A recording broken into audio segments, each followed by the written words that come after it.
What do you believe makes a successful music career? In the music industry, it's generally accepted that an artist's success is built on longevity.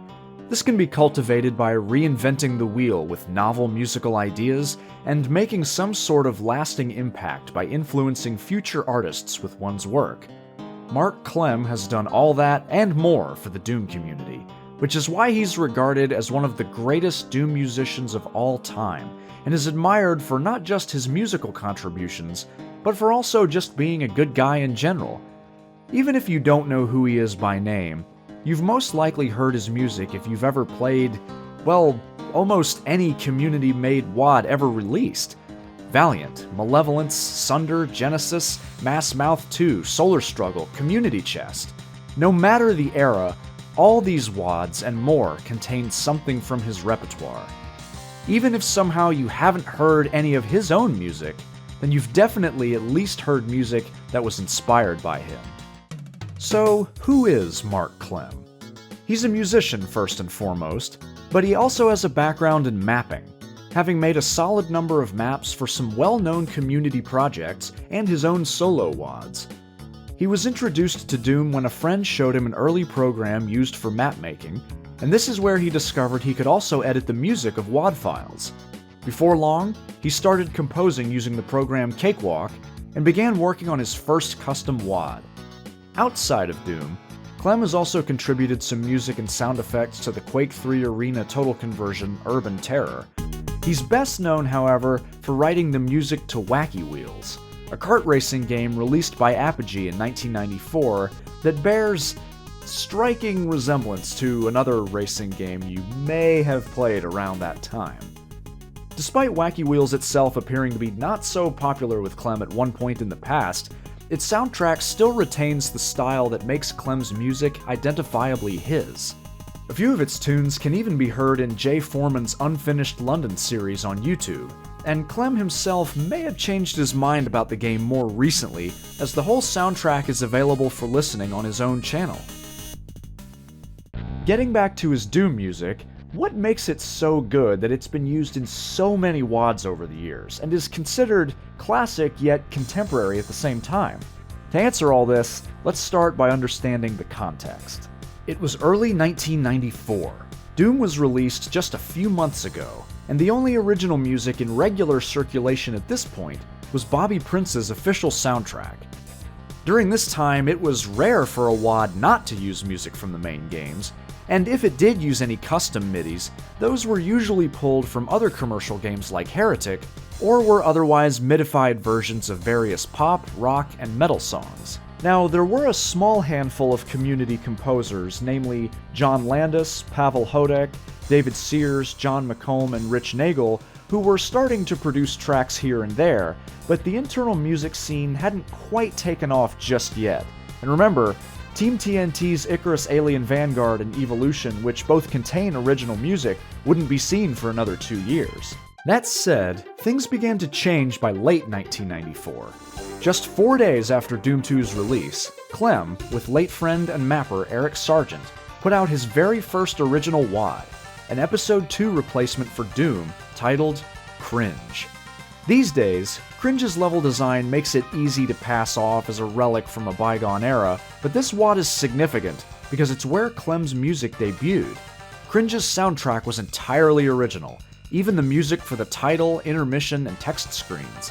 It was bold, more sophisticated, and it quickly gained the attention of other community members, one of whom was Dennis Moeller of the Innocent Crew, who contacted Klem to do the soundtrack for a full 32-map project in development, Memento Mori. In addition to writing brand new pieces for that WAD, Klem would also fine-tune his existing Cringe tracks to be included as well. Memento Mori was released in 1995 and achieved widespread success in the Doom community, garnering Klem further recognition.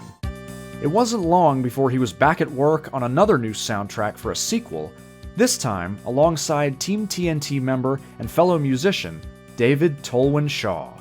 Memento Mori 2 saw release in 1996, also to critical acclaim, with its soundtrack being a major highlight. This cemented Klem and Shaw as the community's go-to composers of the era, leading to more and more WADs coming out with their names appearing in the music department, albeit independently of each other for a time. Soon after, in 1997, they teamed up again for a trio of high-profile projects: Requiem, which also features Jeremy Doyle, Gothic Deathmatch, and Strain, also featuring John Landis. Naturally, Klem's repertoire grew exponentially from these WADs, with many tracks becoming instant hits in the community. This brings us to Klem's music itself. If I had to summarize it all with just one genre, I couldn't, because there's so much variation in his catalog it wouldn't be fair to pigeonhole it all into just one category. As was the case for most 90s era Doom music, a lot of it is rock and metal. The difference is there's less blues compared to what you'd hear in, say, Doom or Doom 2. Klem eschews the 12-bar progressions we commonly associate with Bobby Prince and fuses a bunch of different styles to set tones ranging from creepy to confident to frantic, among a bunch of others. You've got predominantly metal tracks, you've got progressive rock anthems and orchestral opuses, you've got tunes that sound gothic, medieval, electronic, even ambient. And there are tracks that combine these genres. Some are as short as 2 minutes, others are as long as 8. In a 2013 interview with Matt Tropiano, James Paddock, and David Shaw, he mentions he didn't have any formal music training before composing, but played in various rock bands which no doubt exposed him to a wide range of musical ideas. For what it's worth, I think this is what gives his music a kind of computerized, fantastical quality, if that makes sense. It's a distinctive balance between being methodical and experimental. His melodies generally are not overly complicated, but it's not like this is a bad thing. In fact, I think this is what makes his music so accessible, and is partly why it became popular in the first place. This is another subjective point, but I think it's worth noting how Klem's music evolved across all the WADs he was a part of. To me, his tunes from the Memento Mori duology and All Hell is Breaking Loose seem to be mostly aggressive and upbeat, whereas Requiem's music always struck me as kind of brooding and melancholy, likely since, as its name suggests, it was largely believed at that time to be the last major Doom megawad ever made. Slider and The Everlasting Negative feel like precursors to the more experimental soundtracks of Gothic Deathmatch and its sequel. By the time we get to the more abstract Strain, we hear more synthy tracks, such as Techno Doom, State of Mind, and Simple Solutions. Regardless of the WADs, Klem's signature sound is comprised of some subtle but very consistent techniques. One of them is that he uses instruments to play parts you wouldn't normally hear play in real life. Granted, this is a fairly common practice for MIDI composers, and don't get me wrong, Klem loves his high-octane guitar rhythms, but every so often you'll hear an instrument come in you wouldn't expect. Still, somehow it ends up blending well with the rest of the mix. Take Gravestones, for example, which layers 2 low-pitched harpsichord tracks on top of a slap bass guitar, making for a dense, gruff sound.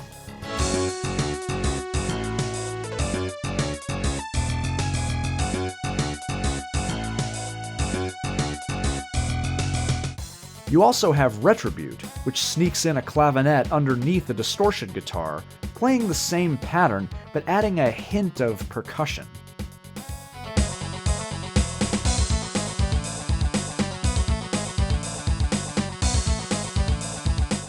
Then there's Ares, with its synthesized charango playing notes so low it sounds nothing like its real-life counterpart.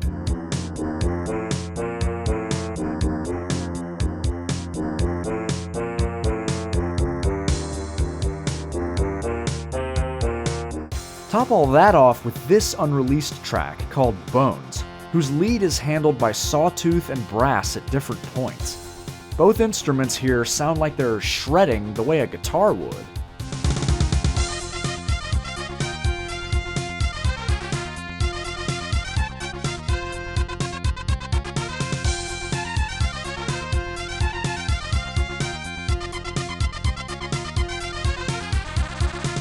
Klem has a knack for connecting different movements in his MIDIs, and he keeps things fresh by changing what instruments are playing each part, thereby altering the energy and mood of a piece altogether.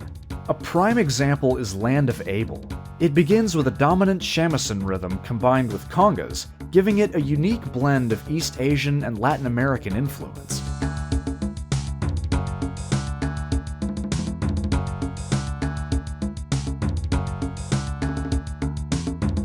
This combination later turns into heavy guitars and pounding drums, evoking a more Western rock and roll feel.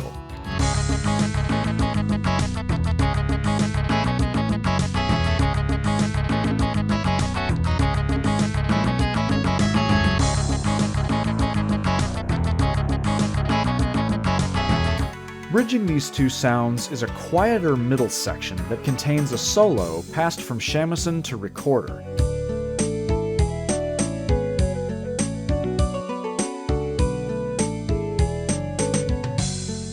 This part feels much more mellow, even hopeful, sandwiched between all the hard-rocking intensity. I attribute that feeling to the chord progression, which starts at the root F-sharp minor here, drops to D major, climbs to E major, then back up to F-sharp minor, where it repeats in the coming measure. Another unreleased track, named Steed, includes different sections handled by orchestra hits, electric piano, and steel drums. I don't even know how to describe this one. It sounds like synth dance at first, then it adopts a more Caribbean-like sound, and eventually tropical rock? I mean, just listen to this.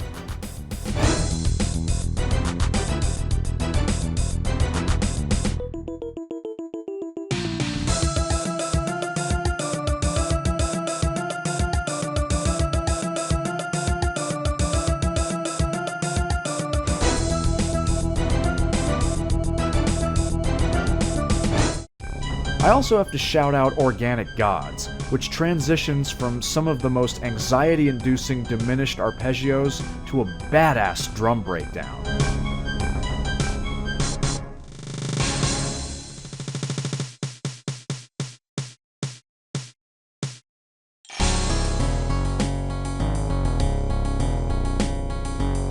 Interestingly, I haven't really come across many instances of time signature changes in his music.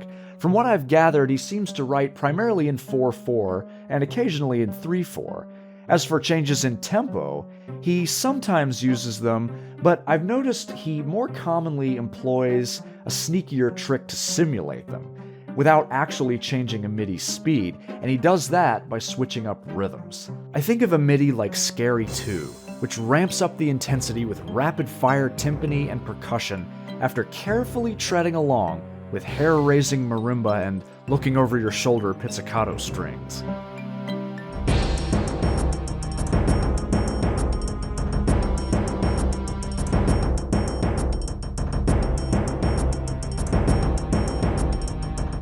Similarly, Under Death goes from paranoid harp to dangerous guitar.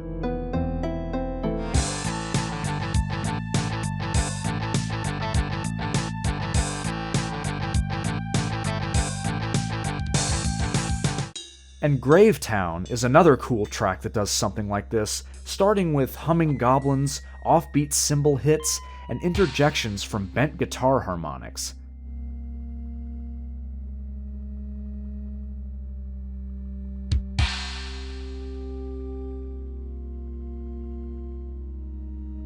This is followed by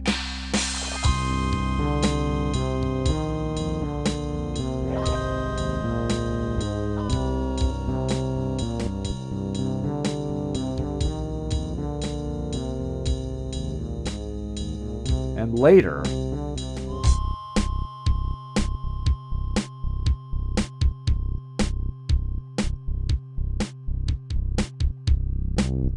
he also uses key changes in curious ways. They often tend to come in out of nowhere and at random points, but that unpredictability is what makes them so special.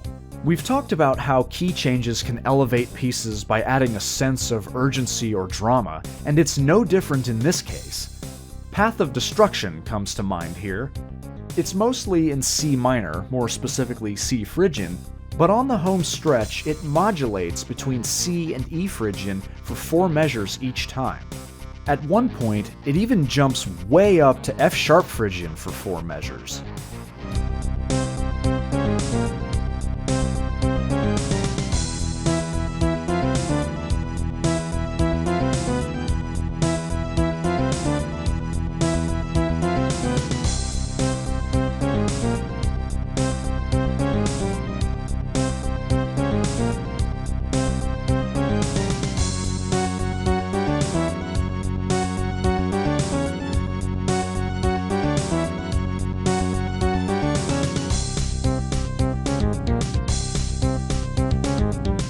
Frivolous Encounter is one that changes keys uncommonly early, starting in A minor and switching to B minor at just 50 seconds into its 4.5-minute runtime.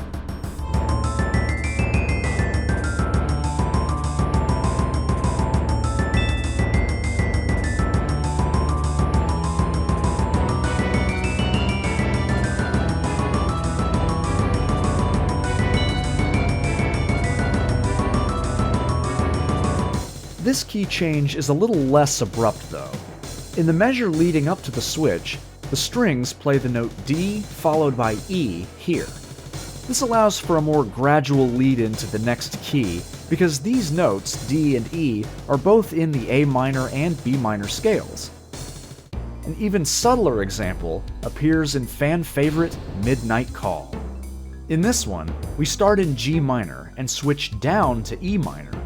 It's like a reverse minor third key change, which is partly why it sounds so seamless.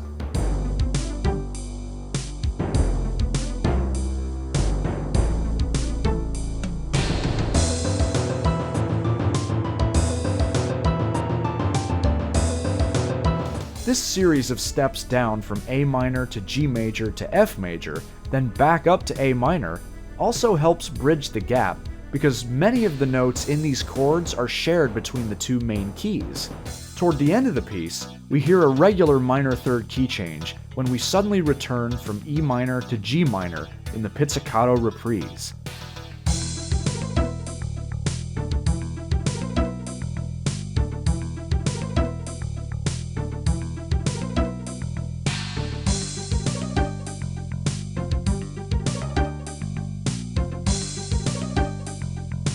Then there's his attention to detail and excelling at transforming and/or incorporating other tunes into his own pieces. Dance of the Sugar Plum Lunatic comes into play here, as it's a nice reworking of Tchaikovsky's classical piece with just the right amount of added insanity. It lulls the listener into a false sense of security with that soft opening celesta, the same instrument used in the original, before turning into a hellish rock version.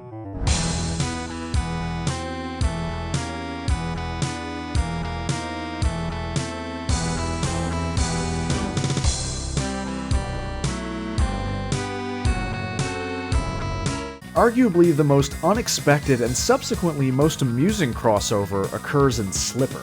In this piece, another one with heavy rock influence, we suddenly hear this near the 3-minute mark.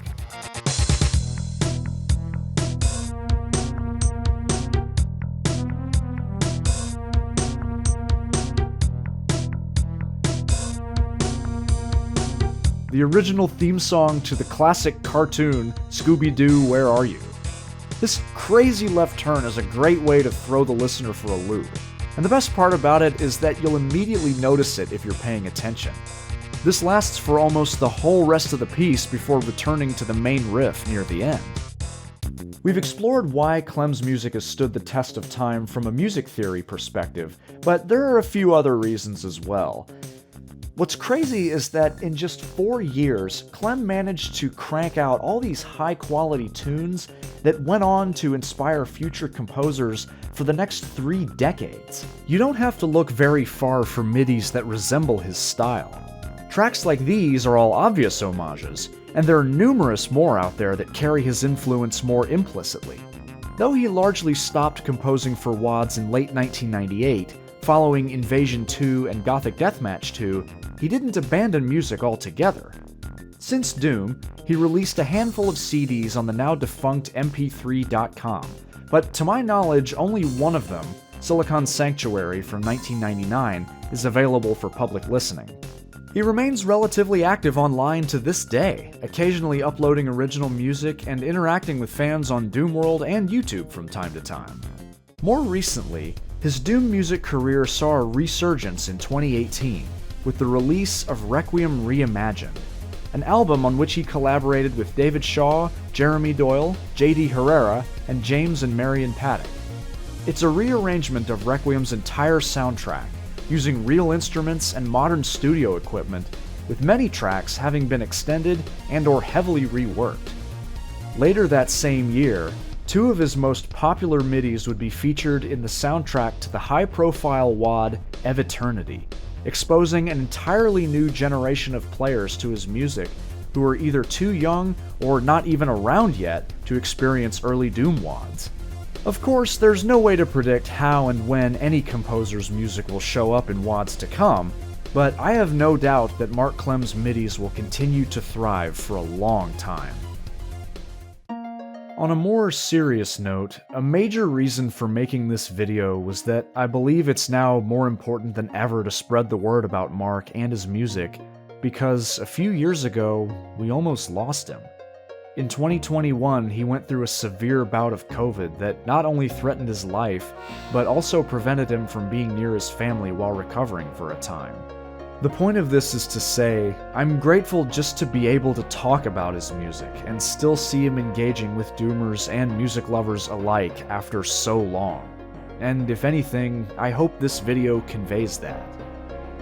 I want to thank you for watching this, and I'm so glad to have been able to share in the celebration with you of someone who's given so much to the Doom community. We've covered a lot of points here, and there's still so much that can be discussed in greater detail about individual MIDIs beyond the scope of this video. Either way, no matter how long you've been in the Doom scene, I hope you come away with a newfound knowledge and appreciation of Mark Klem, his music, and his legacy.